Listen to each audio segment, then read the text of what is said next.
அஸ்ஸலாமு அலைக்கும். வணக்கம் ஐவான். மாஷா அல்லாண்டு ஒரு செய்தி உண்டு மக்களுக்கு தெரிவிக்கணும். என்னடா டெய்லி அந்த ஃபோனில் வருதுன்னா நல்ல செய்தி என்னென்னா, அன்றைக்கு துபாயிலிருந்து ஒரு 15,000 காசு போட்டு 10 பேருக்கு கொடுக்க சொன்னேன். இன்றைக்கு ஒரு செய்தி உண்டு, சவுதியிலேருந்து இந்த பேர் என்ன பண்ண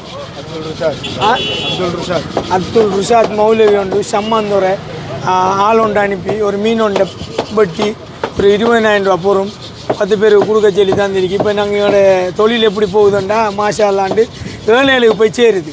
எப்படி சேருதுண்டா, சவுதியிலேருந்து ஒரு 15,000 போகிறோன்னு ஒரு 10 பேருக்கு கொடுங்க.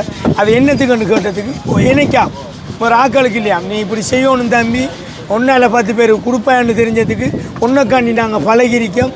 இன்னும் ஆக்கள் பழகணும். மௌலவியில் மனசு எப்படின்னா மாஷா அல்லாண்டு எங்களோட தாய் உறவுகள் தின்னணும், நோம்பை முன்னிட்டு கொடுக்கணும். அதுக்கு உங்கள்கிட்ட பண்ணி மீந்தாங்க கொடுக்கணும் முடிவெடுத்திருக்கு. கோழி இறைச்சலாம் கொடுக்கறதுக்கு ஆசை இல்லை. உங்களோட தொழிலும் உங்களோட கதையும் உங்களோட உண்மையை நேர்மையை மிதிக்கத்தால் இப்படி ஒரு ஏற்பாடு பண்ணி நிறைய பேர் இப்போ நிறைய மக்கள்கள் சேஞ்ச் ஆகிட்டு. இப்போ பட்டா செப்பு மாதிரி இப்போ சிஸ்டம் எல்லாம் மாறிட்டு ஒரு 10 பேருக்கு கொடுக்க சொல்லி காசு போடுவாடுது. இந்த இல்லாத பிள்ளைகளுக்கு கொடுக்க மாதிரி சவுதி அங்கேருந்து வர மாதிரி பெருகிட்டு வருது. என்னில் எப்படி நம்பிக்கை வளர்ந்துருக்கின்றதை நான் வளர்ந்தது இந்த நம்பிக்கை வளர்ந்த மாதிரி தான் மாஷா அல்லாண்டு. இதுக்கு போகிற இன்னும் இன்ஷா அல்லா இன்னும் என்ன செய்யணுமே அனைத்தையும் செய்வோம். மௌலவிக்கு அஸ்ஸலாமு அலைக்கும். நீங்கள் செஞ்ச உதவி இன்னும் கண்டு 1000 பேர் செய்கிறதுக்கு செய்வாங்கன்னு நிச்சயமான கோள்கள் வருது. நிச்சயமாக நடக்குமென்னு எனக்கு தெரியும். மௌலவி சலான் சொல்கிறேன். அஸ்ஸலாமு அலைக்கும். மௌலவிக்காக அந்த பங்குகள் இங்கே வெட்டப்பட்டிருக்கின்றது. நாங்கள் அதனையும் உங்களுக்கு காட்சிப்படுத்துகின்றோம். அவரோட மௌலவியோட உறவினர் இப்படி வந்திருக்காங்க. இவர் தான் மௌலவியோட பிரதர். கொஞ்சம் காட்டுங்க பிரதர். உண்மையிலே அவரோட தம்பியை அனுப்பி 10 பேருக்கு கொடுக்கக்கூடிய மாதிரி, அவங்களோட உறவினர்களுக்கு கொடுக்கக்கூடிய மாதிரி செய்திருக்கிறாங்க. மௌலவிக்கும் எங்களது வாழ்த்துக்களையும் நன்றிகளையும் தெரிவிக்கின்றோம்.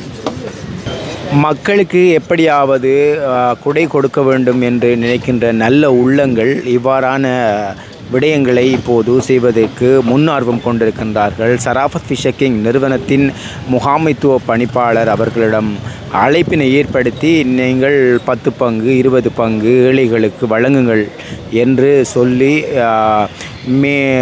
வெளிநாடுகளில் இருந்து அவருடைய வங்கி கணக்குக்கு காசை அனுப்பி ஏழைகளுக்கு வழங்குகின்ற ஒரு புதிய திட்டம் ஒன்றினை சராஃபத் ஃபிஷக்கிங் நிறுவனத்தின் பணிப்பாளர் முகமது ரியாஸ் அவர்கள் அறிமுகப்படுத்தியிருக்கின்றார்கள். இது மக்களுக்கு இன்னும் மக்களுக்கு நன்மை பயக்கக்கூடியவாறு இருக்கின்றது. இந்த நோன்பு காலத்தில் இதே போன்று நிறைய வெளிநாடுகளில் இருக்கின்ற எமது சகோதரர்கள் அவங்களுடைய நெருங்கிய உறவுகள் அல்லாதவர்களுக்கு யாராவது கொடுக்க வேண்டுமாக இருந்தால் எங்களுடைய நிறுவனத்தின் பணிப்பாளர் முகமது ரியாஸ் அவர்களிடம் அழைப்பை ஏற்படுத்தி இவ்வாறான திட்டங்களை நீங்கள் மேற்கொள்வது உங்களுக்கு நன்மை பயக்கும் என்பதையும் தெரிவித்துக்கொண்டு இன்றைய தினம் 17ஆம் திகதி மாலையில் தான் இந்த பதிவினை நாங்கள் உங்களுக்காக தந்து கொண்டிருக்கின்றோம். உங்களிடமிருந்து விடைபெறும் நான் உங்கள் அன்பின் சத்தாரை முஜீப். அஸ்ஸலாமு அலைக்கும்.